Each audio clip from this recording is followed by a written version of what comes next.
Gak punya uang dan kepepet, ya nyopet. Mungkin itu jadi candaan orang-orang yang mau punya uang maksimal dengan usaha yang minimal ya.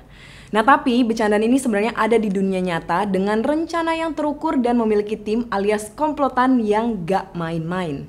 Goalsnya juga bukan sekedar nyopet lagi ya, tapi lebih grande lagi yaitu ngerampok sebuah bank. Mirip-mirip di film Money Heist, tapi ini versi realnya sampai pernah diakui Guinness Book of World Record sebagai perampokan terbesar di dunia. Nah, how come ngerampok terus malah masuk Guinness Book of World Record?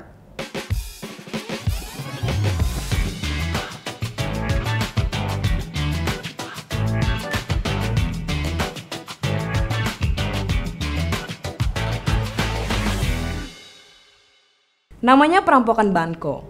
Nah, perampokan Banco Central 2005 di Brazil ini bisa dibilang salah satu yang paling nekat dan paling rapi dalam sejarah. Banco Central ini ada di Fortaleza, ibu kota negara bagian Ceará, dan gak main-main itu tuh lembaga keuangan gede yang ngurusin mata uang Brazil. Jadi pastinya pengamanannya harusnya super ketat. Kayak bank pada umumnya, Banco Central ini punya berbagai sistem pengamanan, dari detektor gerakan, kamera keamanan, sampai dinding beton yang bikin siapapun sebenarnya mikir 2 kali buat nyerang. Tapi walaupun udah seaman itu, geng perampok ini tetap berhasil nyusun rencana yang super matang dan terorganisir banget, sampai-sampai nggak ada celah untuk ketahuan. Para perampok yang terlibat di perampokan Banco Central ini memang nggak cuman licik, tapi juga super cerdik. Mereka tahu betul kalau berangkas bank yang ada di bawah tanah itu dianggap nggak mungkin ditembus. Jadi mereka mikir kenapa nggak gali terowongan aja ya, langsung nyampe ke jantungnya berangkas itu. Nah sebagai langkah awal geng ini nggak main-main dalam persiapannya. Mereka nyari rumah yang deket banget sama Banco Central buat dijadiin markas. Dan yang lebih gokilnya lagi, mereka sampai nyewa rumah itu dan bikin bisnis landscape palsu sebagai kedok. Setiap anggota yang terlibat juga benar-benar nyembunyiin identitas aslinya mereka. Dengan bisnis palsu ini mereka bisa tetap deket sama bank tapi nggak ada yang curiga. Nah para perampok ini nggak cuma licik tapi juga super teliti dengan bikin semuanya kelihatan natural. Rumah yang mereka sewa ini dijadiin bisnis penjualan rumput sintetis. Dan buat bikin mereka kelihatan kayak tetangga baik-baik, mereka bahkan bagi-bagi topi baseball gratis buat promosi. Jadi siapa yang curiga kan? Nah tapi yang paling gila adalah apa yang mereka lakuin di bawah tanah. Mereka menggali terowongan dari rumah sewaan langsung ke brankas Banco Central. Terowongan itu panjangnya sampai 78 meter dan mereka harus super hati-hati biar nggak ketahuan. Nah biar makin aman mereka perkuat dengan balok kayu, pasang lampu dan bahkan mereka bikin sistem ventilasi buat ngejaga udara tetap segar selama mereka nggali. Semua detail kecil ini penting banget untuk jadi rencana mereka biar tidak terdeteksi. Nah setelah terowongan selesai digali, para perampok ini nggak buang waktu. Mereka langsung jalanin aksinya di akhir pekan yang sepi, tepatnya di antara tanggal 6 sampai 7 Agustus 2005. Dan biar operasinya lancar, mereka nggak jalan sendirian. Mereka minta bantuan dari orang dalam, seorang karyawan Banco Central yang dikenal dengan nama Bill. Nah Bill ini jadi kunci utama untuk perampokan mereka. Sebagai orang dalam, dia ngasih informasi penting mulai dari blueprint, rincian sistem keamanan, sampai cara-cara buat ngebobol pertahanan bank yang super ketat. Pengetahuan orang dalam kayak Bill ini benar-benar ngebantu banget buat memastikan semuanya berjalan sesuai rencana. Dengan semua informasi dari Bill, geng perampok ini akhirnya bisa ngelewatin semua sistem keamanan Banco Central. Mereka berhasil matiin sensor gerak, kamera, dan juga sistem alarm, jadi tindakan mereka nggak ketahuan sama sekali. Nah setelah itu mereka mulai ngebobol lantai beton brankas. Mereka masuk dan pemandangannya benar-benar bikin nganga karena deretan uang tunai yang ditumpuk rapi, jumlahnya sekitar 70 juta US dollar. Bayangin itu uang yang banyak banget, kayak mimpi yang jadi kenyataan buat mereka. Dengan gerakan cepat, geng ini mulai masukin uang ke kantong-kantong mereka.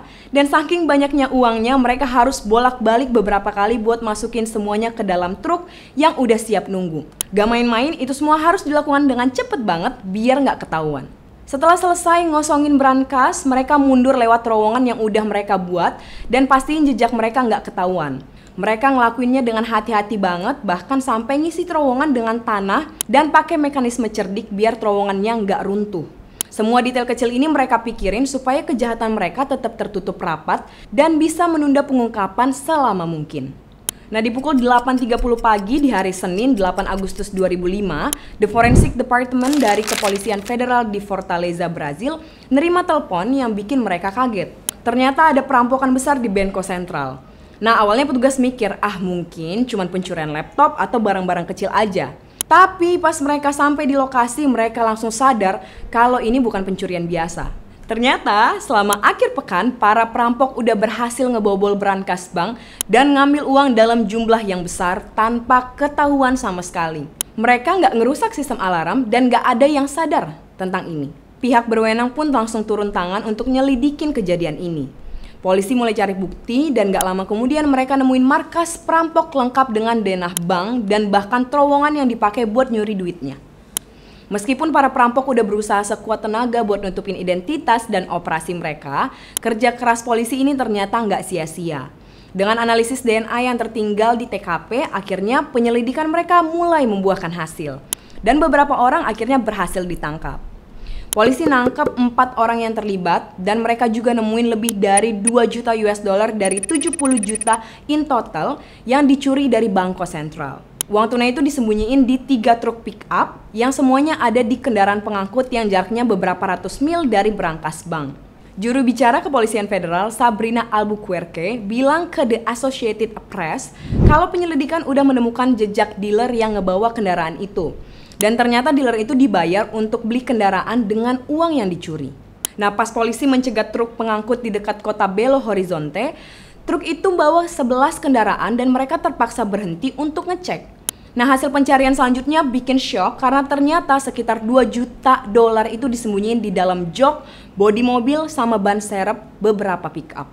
Meskipun beberapa orang udah ditangkap, sebagian besar uang yang dicuri tetap hilang.